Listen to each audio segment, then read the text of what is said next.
नमस्कार, मैं हूं बालकृष्ण थरेगा। आप देख रहे हैं डेली लाइफ। आइए नजर डालते हैं आज के मुख्य समाचारों पर। शहीद आजम भगत सिंह की जयंती पर आयोजित हुई श्रद्धांजलि सभाएं, विभिन्न संगठनों ने अर्पित किए श्रद्धासुमन। टाउन नगर परिषद कार्यालय में आयोजित हुई विशेष बैठक, सर्वसम्मति से पारित हुआ संगरिया श्रीगंगानगर बाईपास पर मेडिकल कॉलेज के लिए भूमि आरक्षित करने का प्रस्ताव। अतिक्रमण हटाने की कार्रवाई को रोकने की मांग, वार्ड संख्या 2445 के बासिंदों ने नगर परिषद अधिकारियों को सौंपे ज्ञापन। सामूहिक दुष्कर्म के मामले में आरोपियों को गिरफ्तार करने की मांग, अनुसूचित जाति जनजाति संघर्ष समिति ने एसपी को सौंपा ज्ञापन। नाली निर्माण कार्य में धांधली का आरोप, गांव सतीपुरा के ग्रामीणों ने जिला कलेक्टर को सौंपा ज्ञापन। और अब समाचार विस्तार से। नगर परिषद की विशेष बैठक टाउन स्थित नगर परिषद सभागार में आयोजित की गई। बैठक में मेडिकल कॉलेज के लिए संगरिया श्रीगंगानगर बाईपास पर स्थित भूमि को आरक्षित करने का प्रस्ताव पारित किया गया। टाउन स्थित नगर परिषद में सोमवार को विशेष बैठक का आयोजन किया गया।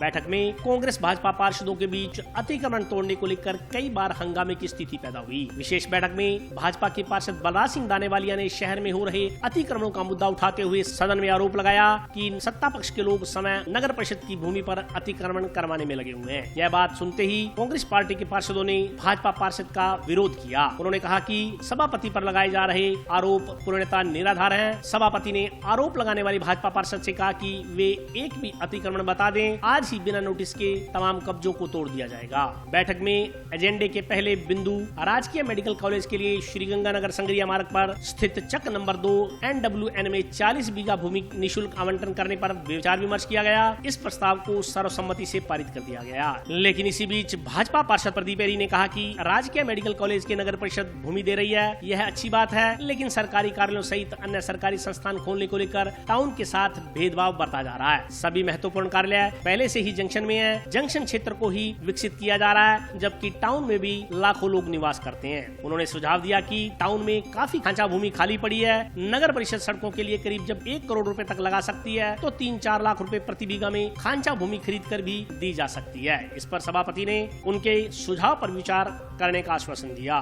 बैठक में सभी पार्षदों ने नगर परिषद के सफाई कर्मचारियों को रियायती दरों पर भूखंड आवंटित करने का प्रस्ताव रखा। इस पर सभी ने सहमति प्रदान की। वार्ड 18 के पार्षद हिमांशु महर्षि ने जंक्शन की दुर्गा कॉलोनी के नेहरू स्मृति स्कूल में संचालित की जा रही गौशाला को बाईपास पर शिफ्ट कर इस जगह पार्किंग बनाने का सुझाव दिया। बैठक में आयुक्त पूजा शर्मा, एक्शन सुभाष बंसल, पार्षद सुनील अमलानी, गुरदीप चहल, नगीना बाई, तरुण विजय, अब्दुल हाफिज, देवेंद्र बंसल, कोर सिंह खोसा, संतोष बंसल, मंजू रिणवा, मुख्तार सिंह सहित अन्य पार्षद व अधिकारी मौजूद रहे।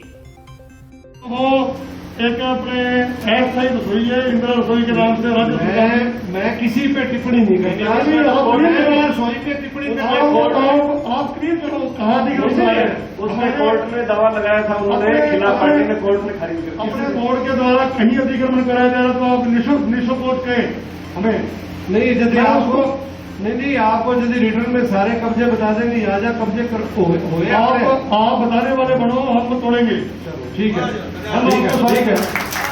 नहीं एक मिनट, अभी आपने चलो बिना नोटिस दिए लाल निशान लगा के तोड़ेंगे। आप लिख के दो। ठीक है, थैंक यू। बैठक के अंदर एक प्रस्ताव आया था। उस प्रस्ताव में एक राजनीतिक द्वेषता के कारण एक एजेंडा लाया गया था। एजेंडा संख्या थी 4। उसमें यह था कि जो भी धार्मिक शैक्षणिक संस्थाएं जिनको भूमि आवंटन की गई थी और उन लोगों ने अब तक भूमि पर कोई अपना निर्माण नहीं कराया गया, तो उनकी भूमि कैंसिल करने का था।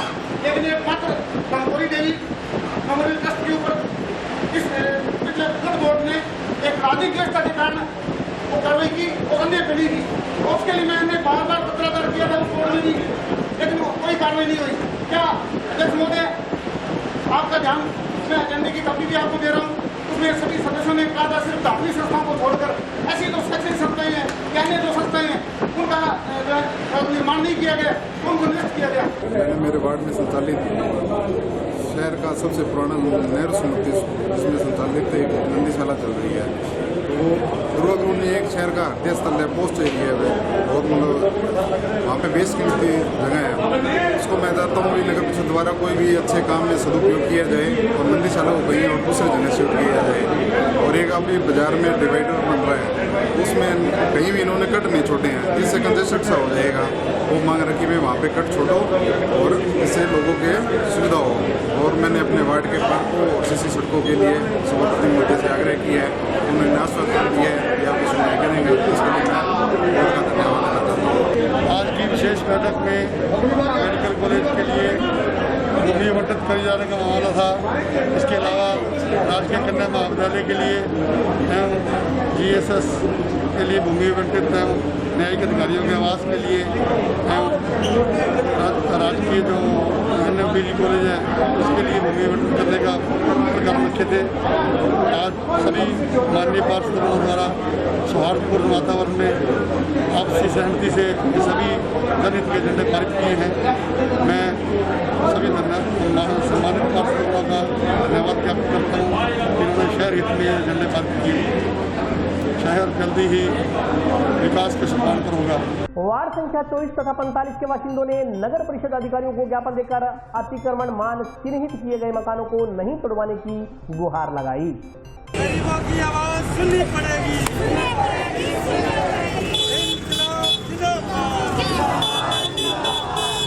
गरीब लोगों के आशियानों को नहीं उजाड़ने की मांग को लेकर सोमवार को आम आदमी पार्टी कार्यकर्ताओं ने नगर परिषद का घेराव कर आयुक्त को ज्ञापन सौंपा। ज्ञापन में कहा गया है कि नगर परिषद द्वारा हाल ही में हिसारिया अस्पताल बाईपास के सामने बिहारी बस्ती एवं ओवरब्रिज के नीचे स्थित छावड़ा हॉस्पिटल के पास लोहिया कॉलोनी में कई स्थानों पर लाल निशान लगाकर उन मकानों को अतिक्रमित घोषित किया है तथा इन मकानों को तोड़ने के निर्देश दिए गए हैं, जबकि उपरोक्त दोनों स्थानों पर बसे लोग लगभग 30-40 वर्षों से इन्हीं मकानों में रह रहे हैं। यहीं पर रहते हुए इनके घर घर जाकर वोट बनाए गए, घर घर जाकर राशन कार्ड भी बनाए गए। मुख्यमंत्री शहरी BPL आवास योजना के अंतर्गत मकान बनाने हेतु इन्हें पैसे भी दिए गए तथा कुछ समय पूर्व नगर परिषद द्वारा घर घर जाकर स्वच्छ भारत मिशन के तहत शौचालयों का निर्माण करवाकर उनका भौतिक सत्यापन भी करवाया गया। जलदाय विभाग द्वारा जल कनेक्शन, विद्युत विभाग द्वारा विद्युत कनेक्शन एवं नगर परिषद द्वारा सीसी सड़कों एवं नालियों का निर्माण भी इन्हीं मोहल्लों में करवाया गया। निर्धन परिवार के लोगों ने आरोप लगाया कि शहर में बड़ी बड़ी सामाजिक संस्थाओं एवं प्रभावशाली लोगों ने नगर परिषद की करोड़ों रुपए की जमीन पर कब्जा कर रखा है। नगर परिषद समय द्वारा जगह जगह पर गलत तरीके से काबिज लोगों को पट्टे भी बना कर दे रही है, लेकिन जरूरतमंद गरीब परिवार सर छुपाने की छत लिए बैठे हैं। नगर परिषद इनको उजाड़ने पर तुली हुई है। उन्होंने कहा कि जब भी अतिक्रमण हटाने की बात आती है, शहर में गरीब लोगों को इसका निशाना बनाया जाता है। उन्होंने कहा कि कोरोना संक्रमण की इस विभीषिका के खतरनाक समय में लोगों को रोजी रोटी के लाले पड़े हुए हैं, रोजगार का कोई जरिया नहीं है। ऐसे में गरीबों के सर से छत हटाकर उन्हें बेघर करना न केवल मानवता को शर्मसार करने वाला है, बल्कि संविधान के लिखित मौलिक अधिकार का भी खुलेआम हनन है। ज्ञापन देने वालों में सुरेंद्र बेनीवाल, समुंदर कश्यप, पवन दास, बनवारी लाल, महावीर प्रसाद, विमला मोदी, किशन दास, विश्वनाथ सहित अन्य लोग शामिल थे। इसी प्रकार टाउन के वार्ड नंबर 45 के पीड़ित लोगों ने नगर परिषद का घेराव कर सभापति को ज्ञापन सौंपा। ज्ञापन में कहा गया है कि नगर परिषद द्वारा हाल ही में लाल निशान लगाकर उनके मकानों को अतिक्रमित घोषित किया गया है, जो कि न्याय संगत नहीं है। उन्होंने कहा कि गरीब लोगों के मकानों को न तोड़ा जाए व इन्हें विश्वास दिलाया जाए कि इनके मकान नहीं टूटेंगे ताकि वे रात्रि को सुकून की नींद सो सकें। उन्होंने चेतावनी दी कि यदि नगर परिषद जबरदस्ती उनके मकानों को तोड़ती है तो लोग सड़कों पर उतरकर आंदोलन करेंगे। ज्ञापन देने वालों में सीताराम, रामदास, जितेंद्र दास, दीपक मंडल, राजा साहनी, राम सेवक, लक्ष्मीदास, शीला देवी, गीता देवी, सुनीता देवी सहित अन्य वार्डवासी मौजूद रहे। मकान तोड़ने के लिए फिर रहे हैं। हमारे ने ये शनिवार को, शुक्रवार को निशान लगा के आए हैं। हालांकि ना वहाँ पे और भी मौजूद मकान है, पर हमारे मकानों पे ये लाल निशान क्यों लगा के आए हैं? हमारे को कहते हैं यहाँ से हटो। इस समस्या को लेकर हम तो ये कहते हैं हमारे को मत हटाओ वहाँ से। हमारे को चाहे 10-10, 20-20 फुट जगह वहीं पे दे दो, हम ठीक है उसमें ही। बाकी सड़क हमारे आगे बनी हुई है, ये कहते हैं हम सड़क बनाएंगे। सड़क बनाएंगे तो फिर उस सड़क का क्या होगा जो वहाँ पे पहले से बनी हुई है? एक तरफ तो कहते हैं ये हमारी चल रही है, अंदर रहो, एक तरफ कहते हैं कि बाहर निकलो, उजाड़ते हैं हमारे को। ये मांग लेकर आए हमारे मकान नहीं हटाए जाए, वहाँ से मकान न हटाए जाए हमारे, ये सूचना देने के लिए आए। रिश्ता टूट गया, अगर किसी भाई बहन को रिश्ता टूटे तो दिल क्या कहेगा? मेरे को कोई न कोई समस्या हल करो। समस्या मकान टूटने की है, लाल निशान लगा करके आए हैं। और रिश्ता टूट गया ना तो समझो ये परिवार उजड़ गया। समस्या हमारे मकानों की है। हम अपने छोटे बच्चों को लेकर कहाँ जाएं सर? ये कह रहे हैं कि मकान तोड़ेंगे तो साहब हमारा भी तो कोई समाधान करो ना। 4.5 साल से वहाँ बैठे हैं, मीटर कनेक्शन हमारे पास है, पानी की टूटी लगी हुई है। अगर सेफ्टी टैंक बना के देखे सरकार ने, अच्छा जब ये करना ही था तो फिर ये क्यों दिया नगर पालिका ने हमें अधिकार? मांगा यही करते हैं कि साहब हमें जैसे भी है हम बैठे हैं, हमारे को चैन से जीना दो। हमारे घर मकान तोड़ रहे हैं, 40 नंबर वार्ड है। हम लोग सोचते हैं कि चलो इतनी मकान नहीं टूटना चाहिए। अब 30-30 फुट मांग रहे हैं, हमारे तो सारे के जा रहा है पूरे, किसी के पूरे जा रहा है, किसी के 2 कमरे जा रहा है, किसी के 3 जा रहा है, किसी के पूरे जा रहा है। माना तो पहले करना चाहिए उनको, जब वो सिफ्टी टंक के बनाने के लिए पैसे दिया सरकार ने, उनको कहना चाहिए गैर कानूनी है, नहीं दे सकता। पहले क्यों दिया? नहीं देना चाहिए। वोट लेने के लिए पर्ची घर पहुंचाया, पहले मना करना चाहिए कि हमारे ये गैर कानूनी आगे मत भरो। एवं हम लोग गरीब ने सारे कमा के खून पसीने के कमाए मिट्टी में लगा दिए। अब ये नगर पालिका वाले सोचते हैं कि मैं ये कब्जा करूँ, ये कब्जा कैसे होगा? इसका कानून कार्रवाई होना चाहिए। हमने मांगे करे, हमारे सबके मकान नहीं टूटना चाहिए। आज हमारे वार्ड नंबर 45 के जो बुद्धिजीवी लोग हैं, नागरिक है, वो आए इस बात के लिए गणेश जी बंसल जी से सीधे मुलाकात के लिए कि हमारे घरों पे जो अतिक्रमण के रूप के नाम पर निशान लगाया गया वो जायज़ है या नाजायज़ है। वो नाली के विकास के लिए कह रहे हैं कि हम नाली बनाएंगे, हम रोड बनाएंगे, हम बिल्कुल उनके साथ हैं, लेकिन अतिक्रमण उसी हिसाब से तोड़ा जाए, किसी गरीब का, किसी बेसहारे का नुकसान ना हो, उनको बचत में रखा जाए। और किसी गरीब का नुकसान होता है तो उसका भरपाई प्रशासन करे और गरीब को उसी सीमा से जिस तरीके से वो रोड गया है उसी तरीके से बनवाए। नगर पालिका के साथ है हम, यही बात हमारी सभापति जी से हुई कि गरीबों को आप बचाने का काम कीजिए, बसाने का काम कीजिए, इसके साथ हम आपके साथ हैं। जन जागृति संस्था की ओर से शहीद आजम भगत सिंह की जयंती पर जंक्शन स्थित भगत सिंह चौक पर श्रद्धांजलि सभा का आयोजन किया गया।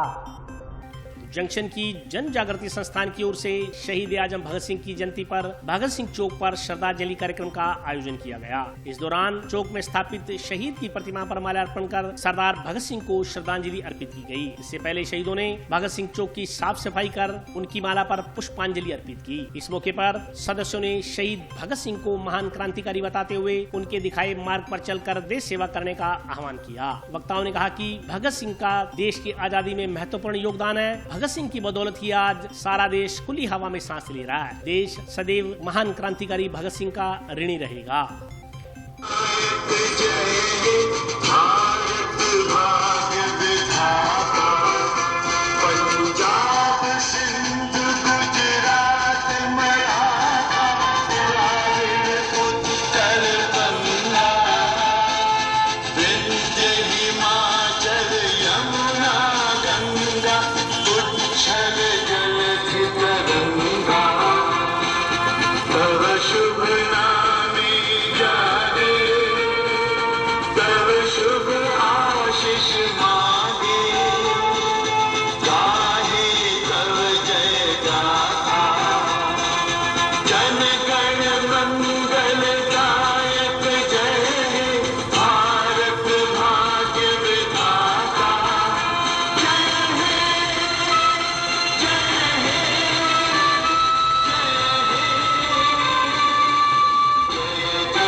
जागृति संस्थान हनुमानगढ़ के सौजन्य से आज शहीद आजम भगत सिंह की जयंती हनुमानगढ़ के हृदय स्थल भगत सिंह चौक पर धूमधाम से मनाई गई। इसके अंतर्गत आज के कार्यक्रम के मुख्य अतिथि सभापति ने भगत सिंह को माल्यार्पण कर ध्वजारोहण किया और उसके बाद में संयुक्त रूप से उड़ान जन जागृत संस्थान के सदस्यों के साथ में केक काटा गया और सभी को वितरित किया गया। आज का ये संदेश कि हम देश के उन शहीदों को बिल्कुल कभी भी नहीं भूलेंगे जिन्होंने हमारे देश को आज़ादी करवाने में अपने प्राण न्यौछावर कर दिए। खुइया थाना में दर्ज सामूहिक दुष्कर्म के मामले में आरोपियों को गिरफ्तार करने की मांग को लेकर अनुसूचित जाति जनजाति संघर्ष समिति के सदस्यों ने सोमवार को पुलिस अधीक्षक को ज्ञापन सौंपा। नोहर तहसील के गांव खुइया थाना में दर्ज सामूहिक दुष्कर्म के मामले में आरोपितों को गिरफ्तार करने की मांग को लेकर सोमवार को अनुसूचित जाति जनजाति मूल ओबीसी संघर्ष समिति के सदस्यों ने पुलिस अधीक्षक को ज्ञापन सौंपा। ज्ञापन में कहा गया है कि टीडियासर निवासी परिवादिया ने अनुसूचित जाति जनजाति अधिनियम के तहत खुइया थाने में मुकदमा दर्ज करवाया था, जिसमें धारा 164 के तहत कलमबद्ध बयान दर्ज हो चुके हैं। ज्ञापन के अनुसार आरोपी आपराधिक प्रवृत्ति के तथा राजनीतिक अप्रोच वाले व्यक्ति हैं। ज्ञापन में 15 अक्टूबर तक उक्त मामले में कोई कार्रवाई नहीं होने की स्थिति में पुलिस उप अधीक्षक नोहर का घेराव करने की चेतावनी दी गई है। पुलिस अधीक्षक ने ज्ञापन देने आए लोगों को विश्वास दिलाया कि आरोपियों के खिलाफ शीघ्र ही कार्रवाई की जाएगी। इस दौरान संगठन के कुलदीप सिंह औलख, लालचंद धोलीपाल, मांगीलाल, हंसराज, पवन कुमार, राहुल सहित अन्य सदस्य मौजूद रहे। बात कही कि लड़की ने मतलब निकाल ली, ले गया, 2.5 महीने ना कर रखी, फिर गुरु बिहार इसके सब पास में, फिर बाद में लिया के फिर यहाँ थाना मुकदमा कार्रवाई करी कि कार्रवाई अभी तक 3-4 महीना सुनाई कौन करना रहा। मैं तो देर भटक फिरना रही। वैसे भी साहब के पास है, अभी 5-4 दिनों के अंदर मेरा आऊँ का काम कर दो। अब डिप्टी साहब ने बोली फोन करी। आज नोर के अंदर जो टीडियासर गांव है, वहाँ पर एक बच्ची का अपहरण किया गया था। आज से लगभग 3 महीने पहले 2.5 महीने तक उन्होंने बच्ची को अगवा रखा। उसके बाद बच्ची बरामद हुई है और उस बच्ची के साथ गैंगरेप भी हुआ है। गैंगरेप होने के बाद, इतनी बड़ी घटना होने के बाद, वहाँ जो नोर डीएसपी है वो उन आरोपियों के दबाव में है, क्योंकि आरोपी जो हैं राजनीतिक पहुंच वाले लोग हैं और गुंडा टाइप के लोग हैं। तो आरोपी के जो लोग हैं इनको अभी गिरफ्तार नहीं किया है, क्योंकि 14 तारीख को मुकदमा दर्ज हो जाता है। उसके बाद 64 के बयान भी हो चुके हैं। उसके बाद भी पुलिस के कान पे जूं तक नहीं रहेंगी है। अगर इस मामले में इन आरोपियों को टीडियासर जो प्रकरण है FIR नंबर 0095/2020 पुलिस थाना खुइया में, अगर इस मामले में अतिशीघ्र गिरफ्तारी नहीं होती है तो अनुसूचित जाति अनुसूचित जनजाति मूल ओबीसी संघर्ष समिति एवं अन्य राजनीतिक व सामाजिक संगठनों की तरफ से नोर डिप्टी कार्यालय का घेराव किया जाएगा, जो कि 15/10/2020 को घेराव किया जाएगा। इससे पहले अगर गिरफ्तारी हो जाती है तो बहुत अच्छी बात है, अन्यथा इस सामाजिक संगठनों की तरफ से उसका घेराव किया जाएगा। और बच्ची को न्याय दिलाने के लिए सभी सामाजिक संगठनों से मेरे निवेदन है कि इस बच्ची को न्याय दिया जाए, क्योंकि गुंडा राज चल रहा है यहाँ पे। जब 2.5 महीने तक बच्ची को अगवा रखा जाता है, उसके साथ गैंगरेप होता है, इतने गंभीर मामले के अंदर तुरंत गिरफ्तारी होनी चाहिए। लेकिन आज इस हमारी बहन बेटियों को न्याय नहीं मिल रहा है, न्याय के लिए भटकना पड़ता है, यहाँ ज्ञापन देने पड़ते हैं। ये बहुत दुखद बात है और मैं सरकार से मांग करता हूँ, राजस्थान सरकार से भी, कि तुरंत इसमें एक्शन लेकर उन आरोपियों को सलाखों के पीछे भेजा जाए। मनरेगा मेट संघर्ष समिति के सदस्यों ने जिला कलेक्टर को ज्ञापन देकर उपचाराधीन मेट को आर्थिक सहायता उपलब्ध करवाने की मांग की है। मनरेगा मेट संघर्ष समिति के सदस्यों ने सोमवार को गांव डबलीवास के उपचाराधीन मेट सुखदेव सिंह को आर्थिक सहायता उपलब्ध करवाने की मांग को लेकर जिला कलेक्टर को ज्ञापन सौंपा। समिति सदस्यों ने कहा कि कुछ दिन पहले गांव डबलीवास कुतुब में मनरेगा में कार्यरत सुखदेव सिंह पर एक मजदूर ने जानलेवा हमला कर दिया था। हमले में घायल सुखदेव सिंह का श्री गंगानगर में उपचार चल रहा है। ज्ञापन अनुसार सुखदेव सिंह का परिवार सुखदेव सिंह पर ही निर्भर करता था। ऐसे में उपचाराधीन सुखदेव सिंह के परिवार की आर्थिक स्थिति बेहद नाजुक है। समिति सदस्यों ने बताया कि पूर्व में कई बार प्रशासन को इस संदर्भ में गुहार लगाई जा चुकी है, लेकिन इसके बावजूद अभी तक किसी प्रकार की राहत प्रदान नहीं की गई। साथ ही अभी तक जानलेवा हमला करने वाले श्रमिक के खिलाफ राजकीय कार्य में बाधा पहुंचाने का मामला भी दर्ज नहीं किया गया है। मेट संघर्ष समिति ने उक्त मांगों को जल्द पूरा करने की मांग की है। ऐसा नहीं होने पर 1 अक्टूबर से कलेक्ट्रेट के घेराव की चेतावनी दी गई है। 18 अगस्त को हमारे मेट साथी सुखदेव सिंह ऊपर जो जानलेवा हमला किया गया था, उसको लेकर हम पिछले लगातार 40 दिनों से कलेक्टर महोदय को, श्रीमान सीओ साहब को और नरेगा आयुक्त श्रीमान PC कृष्ण महोदय को बार बार ज्ञापन दिया गया, परंतु बड़ी शर्म और लानत की बात यह है कि आज तक सिर्फ हमें झूठा आश्वासन दिया गया, इसके अलावा हमें कुछ भी नहीं मिला।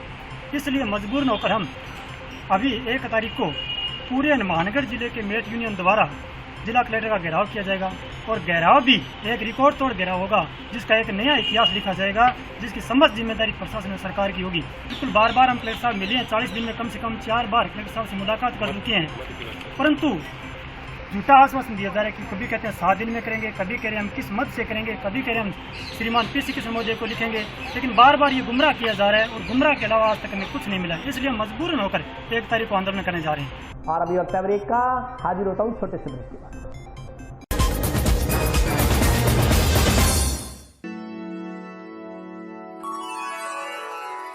यूं तो कई बार मुझे हंसते देखा है,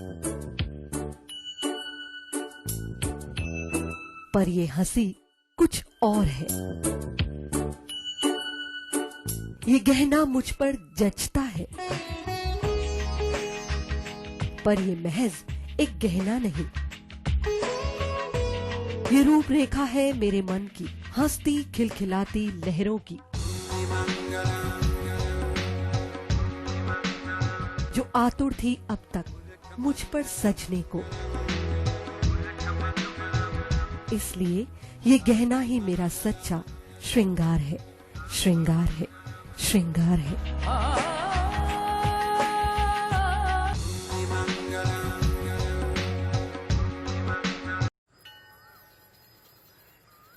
अरे बबलू, लॉकडाउन खुलते ही टहलने निकल पड़े। महामारी अभी फैली हुई है। सरपंच जी टहलने नहीं, काम पे वापस जा रहे हैं। तुझे डर नहीं लगता वायरस पकड़ लेगा? पहले थोड़ा बहुत डर लगता था, फिर पता चला कि अगर मैंने पूरी सावधानी बरती तो ये बीमारी होने की संभावना कम है। सबसे महत्वपूर्ण है ये मास्क। काम पर मास्क हमेशा पहनूंगा, समय समय पर हाथ धोता रहूंगा और दूसरों से हर वक्त कम से कम 2 गज की दूरी बनाए रखूंगा। खुद को, दूसरों को और अपने परिवार वालों को भी सुरक्षित रखूंगा। अरे भाई, मेरी जिम्मेदारी बनती है तुझे चेतावनी देना, सो दे दिया। जब देश के मेडिकल और स्वच्छता कर्मचारी रोज कोरोना वायरस से लड़ने का काम कर रहे हैं, तो हमारी भी तो जिम्मेदारी बनती है अपना काम करने की। बबलू, तुझे कुछ हो गया तो? हजारों लोग इस बीमारी को हराकर ठीक हो चुके हैं, और अगर किसी कारण मुझे ये बीमारी हो भी जाए तो सरकार ने अस्पताल में हमारे इलाज के लिए पर्याप्त व्यवस्था कर रखी है। ये घबराने का वक्त नहीं, एक दूसरे का हौसला बढ़ाने का वक्त है। अरे ऐसे क्या देख रहा है? तू काम पे जाएगा, मैं नहीं जाऊंगा, नाक नहीं कट जाएगी मेरी। चलो मास्क। हाँ, मास्क। अरे नाक तो ढक लो। हाँ। कोरोना वायरस से हमें लड़ाई जारी रखनी पड़ेगी, पर उससे डर कर नहीं, पूरी सावधानी के साथ डट कर चलिए। रुकी जिंदगी को आगे बढ़ाएं, देश को आत्मनिर्भर बनाएं। जय हिंद।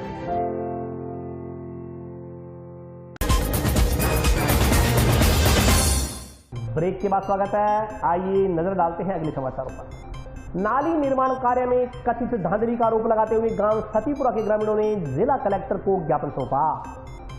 गांव सतीपुरा में चल रहे नाली निर्माण कार्य में कथित धांधली का आरोप लगाते हुए ग्रामीणों ने सोमवार को जिला कलेक्टर को ज्ञापन सौंपा। सतीपुरा गांव के ग्रामीणों ने बताया कि वर्तमान सरपंच को पूर्व में नाली निर्माण के लिए प्रार्थना पत्र दिया गया था। नाली निर्माण कार्य तो शुरू हो चुका है, लेकिन निर्माण कार्य में घटिया निर्माण सामग्री प्रयुक्त की जा रही है। ज्ञापन देने वाले गुरदीप सिंह ने बताया कि उसका घर वार्ड संख्या 3 में है। उसके वार्ड में करीब 100-125 फुट सड़क का निर्माण कार्य अदरजूल में है। जब सरपंच को इस संदर्भ में अवगत करवाया गया तो सरपंच ने उससे अभद्रता की और उसे मारने पीटने की धमकी दी। ग्रामीणों ने कलेक्टर को ज्ञापन सौंप उक्त मामले की जांच करवाने की मांग की है।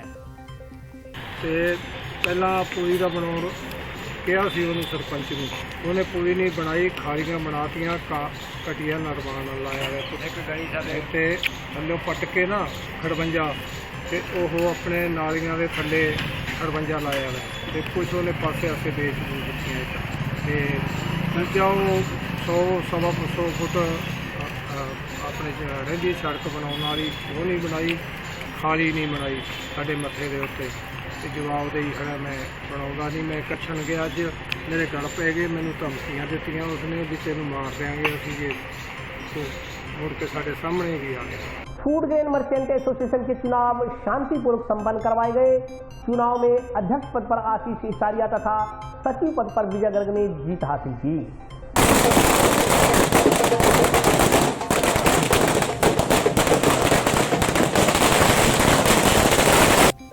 टाउन धानमंडी के व्यापारियों की प्रतिष्ठित संस्था फूड ग्रेन मर्चेंट एसोसिएशन के चुनाव रविवार को करवाए गए। रविवार को संपन्न हुए चुनाव में एक तरफा जीत हासिल करते हुए आशीष सिसारिया अध्यक्ष निर्वाचित हुए। आशीष सिसारिया ने अपने प्रतिद्वंदी रामलाल किरोड़ीवाल को 113 मतों के अंतर से पराजित किया। सचिव पद पर विजय गर्ग एवं कोषाध्यक्ष पद पर विक्रमजीत सिंह ने जीत हासिल की। मतदान के दौरान कोविड-19 गाइडलाइन की पूरी तरह से पालना की गई। निर्वाचन अधिकारी एडवोकेट मनजिंदर सिंह लेंगा और उनकी टीम इसको लेकर पूरी तरह सतर्क नजर आई। निर्वाचन टीम ने हाथों में ग्लव्स, मुंह पर मास्क और चेहरों पर फेस शील्ड लगाकर चुनाव संपन्न कराए। वहीं मतदान में भाग लेने वाले व्यापारी भी सोशल डिस्टेंसिंग की पालना के साथ मतदान प्रक्रिया में भाग लेते नजर आए। कोरोना काल के कारण ये पहली बार देखा गया कि इस चुनाव में भीड़ भाड़ काफी कम देखी गई। व्यापारी मतदान स्थल भटनेर पैलेस पे मतदान करने के बाद आते जाते रहे। वहीं सुरक्षा के लिहाज से पुलिसकर्मी भी दिन भर मतदान स्थल पर मुस्तैद रहे। चुनाव परिणाम की घोषणा के तुरंत बाद विजेता समर्थकों ने एक दूसरे को रंग गुलाल लगाकर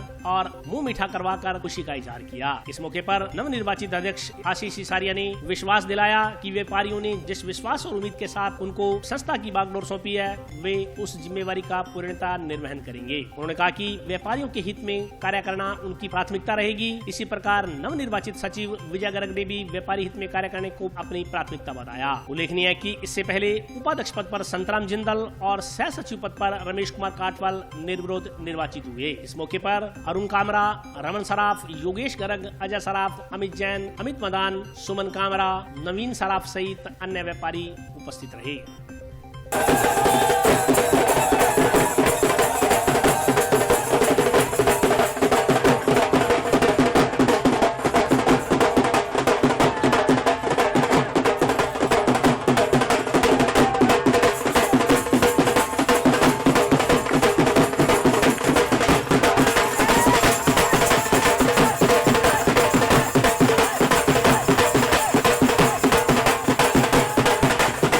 मैं टाउन मंडी के सभी व्यापारियों का हार्दिक अभिनंदन करता हूं जिन्होंने इतने भारी मतों से हमारे ग्रुप को विजयी बनाया।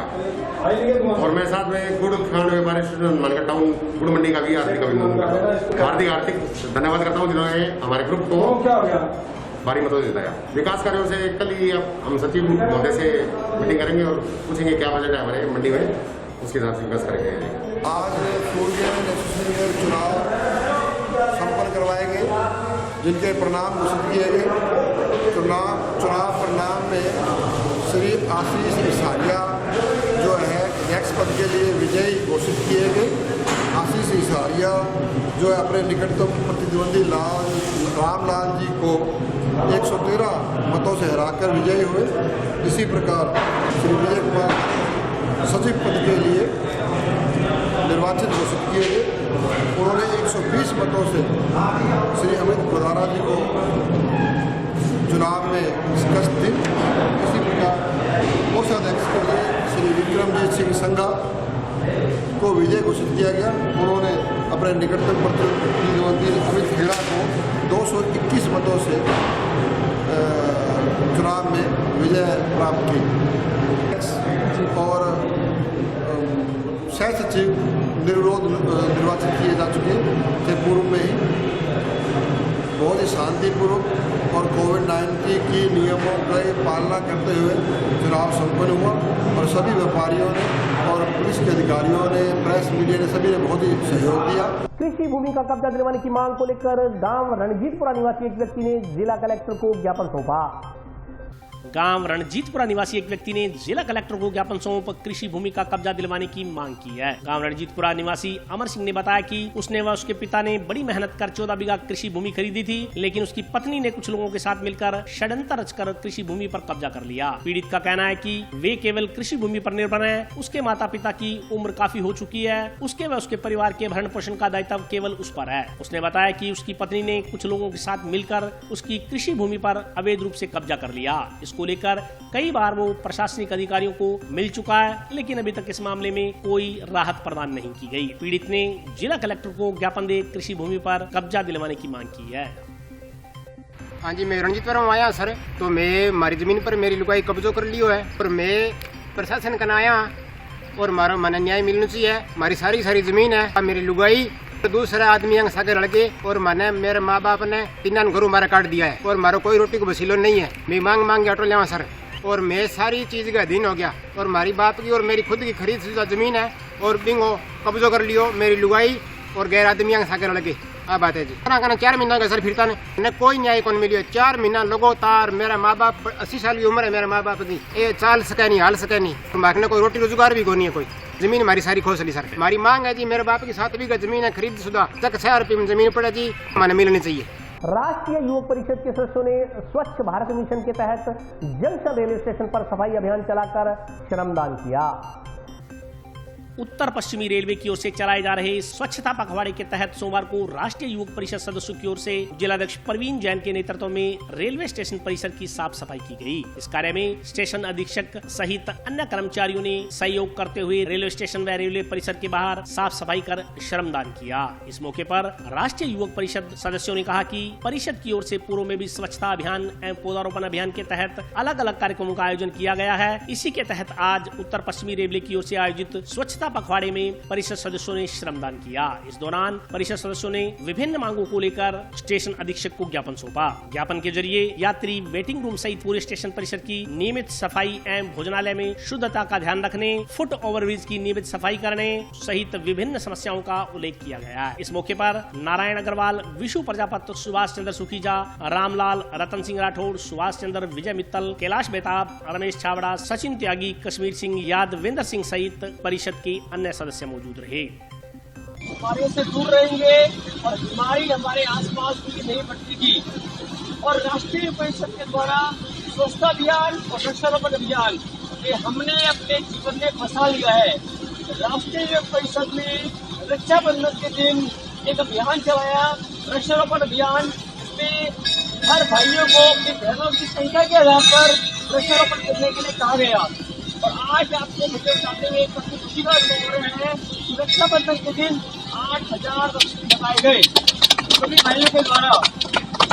महाराष्ट्र में रेल की तरफ से स्वच्छता अभियान चल रहा है, स्वच्छता अभियान पखवाड़ा अभियान चल रहा है। इसमें स्टेशन परिसर के जितने ऑफिस है सारे कुछ की सफाई किया जा रहा है। तो इसमें आज राष्ट्रीय युवक परिषद की तरफ से सहयोग किया गया। उनके कार्यकर्ता आए थे संसद, उन्होंने भी इसमें भाग लिया सफाई अभियान में। और ये मोदी जी के प्रधानमंत्री बने तब से ये स्वच्छता मिशन चल रहा है पूरे देश में। और रेल में काफ़ी सुधार हुआ है। सफाई के बारे में पहले बहुत गंदगी रहती थी ट्रेनों में भी, स्टेशन परिसर में भी। अब जब से ये सब स्वच्छता अभियान चला है तब से काफ़ी सुधार हुआ है। और इसमें जनता का भी, आम जनता का भी सहयोग जरूरी है। सिर्फ कर्मचारियों के सहयोग से ही नहीं होगा, आम जनता भी इसमें तन मन धन से भाग लेंगे, सफाई रखेंगे तो भी है। और अपने पास आस पड़ोस में भी, अपने मोहल्ला में भी सफाई रखेंगे, दूसरे को भी प्रेरित करेंगे सफाई रखने के लिए, तो भी यह मिशन कामयाब होगा। और आज के लिए बस इतना ही। कल फिर हाजिर होता हूँ नए समाचारों के साथ। तब तक के लिए नमस्कार।